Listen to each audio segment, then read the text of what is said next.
क्या हिमाचल में घुस आए हैं पाकिस्तानी आतंकवादी? कांगड़ा के फतेहपुर से आया हैरान करने वाला केस। रात को घर में पहुंचा संदिग्ध, दरवाजा खटखटाकर मांगा खाना, डर के साए में गुजारनी पड़ी रात। पंजाब और कश्मीर में ऐसा ही रहता है आतंकवादियों का पैटर्न। पुलिस और क्यूआरटी टीम ने जंगल में चलाया सर्च ऑपरेशन। कश्मीर में आतंकवाद आया 90 के दशक में। देश के तत्कालीन गृह मंत्री मुफ्ती सईद की बेटी रूबिया सईद आतंकवादियों के हाथों किडनैप होती हैं और फिर क्या क्या हुआ आप सभी जानते हैं। लेकिन अब बड़ा सवाल ये है कि हिमाचल में क्या हो रहा है। अखबार की खबरों और हाल फिलहाल में हुई घटनाओं के पैटर्न को अगर देखा जाए तो ऐसा मालूम पड़ता है कि हिमाचल प्रदेश में अब बॉर्डर पार के आतंकियों ने दस्तक दे दी है और चंबा नूरपुर के रास्ते अब इसकी आहट कांगड़ा जिले में भी सुनाई पड़ने लगी है। क्या है पूरा मामला आपको विस्तार से बताएंगे, लेकिन इसके लिए आप इस वीडियो को अंत तक जरूर देखिए और इसे शेयर करके हर हिमाचली को सावधान कीजिएगा। अब ये बात तो आप सभी जानते हैं कि किसी भी बड़ी आतंकवादी घटना को अंजाम देने के लिए आवश्यकता होती है दो चीजों की। पहला लोकल सपोर्ट और दूसरा स्लीपर सेल की। सभी आतंकवादी संगठन इस सेटअप को तैयार करने के लिए रेकी और अलग अलग तरह की तैयारियां करते हैं। लश्कर-ए-तैयब का जो पुराना पैटर्न पहले कश्मीर में दिखता था कि कुछ आतंकी रात के समय स्थानीय लोगों के घर पहुंचते थे, उन्हीं के यहाँ रात का भोजन करते और उन्हीं लोगों को डरा धमकाकर अपने एजेंडा में सहयोग के लिए तैयार करते थे। मगर ये आतंकियों का पुराना तरीका था। लेकिन अब एक बार फिर से आतंकियों ने अपने इसी पुराने हथकंडे का सहारा लेना शुरू कर दिया है और आतंकियों का यही पैटर्न अब हिमाचल में भी देखने को मिला है।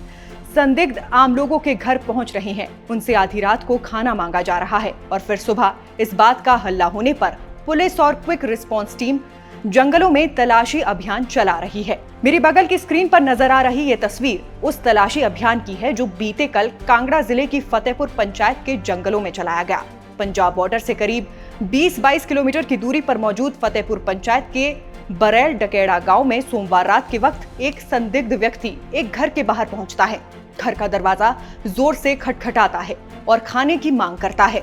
मगर बगल के जिले पठानकोट और जम्मू के इलाकों में होने वाली इस तरह की वारदातों का पता होने के कारण घर के लोग भय के मारे ना तो दरवाजा खोलते हैं और ना ही बाहर आते हैं। कोई भी हलचल ना सुनने पर वो संदिग्ध व्यक्ति वहां से चला जाता है।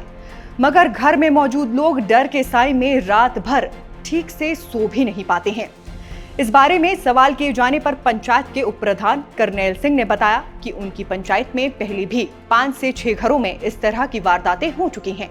साथ ही बगल की पंचायत से भी इस ही तरह का मामला सामने आया था, मगर उस वक्त ज्यादा लोगों ने इस पर ध्यान नहीं दिया।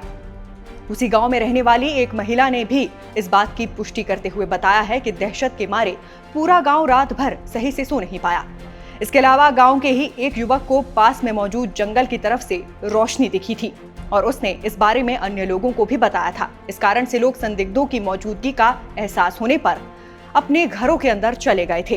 बहरहाल ताजा मामला सामने आने के बाद देर शाम को स्थानीय पुलिस और क्यूआरटी टीम के द्वारा जंगलों में सर्च ऑपरेशन भी चलाया गया, मगर उनके हाथ कुछ भी न लगा।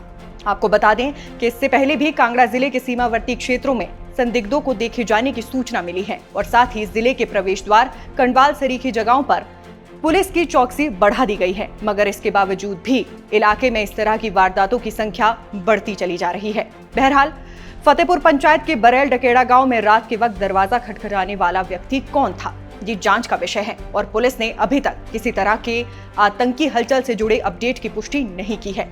लेकिन आप इन 3 खबरों को देखिए। कठुआ के हीरानगर स्थित एक गांव में आतंकी घुस आए थे, लोगों से पानी मांगा था और पानी नहीं देने पर एक व्यक्ति को गोली मार दी गई थी।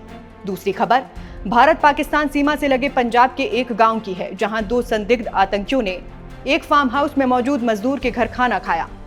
मजदूर को धमकी दी कि अगर उसने इसकी पुलिस को जानकारी दी तो अंजाम बुरा होगा।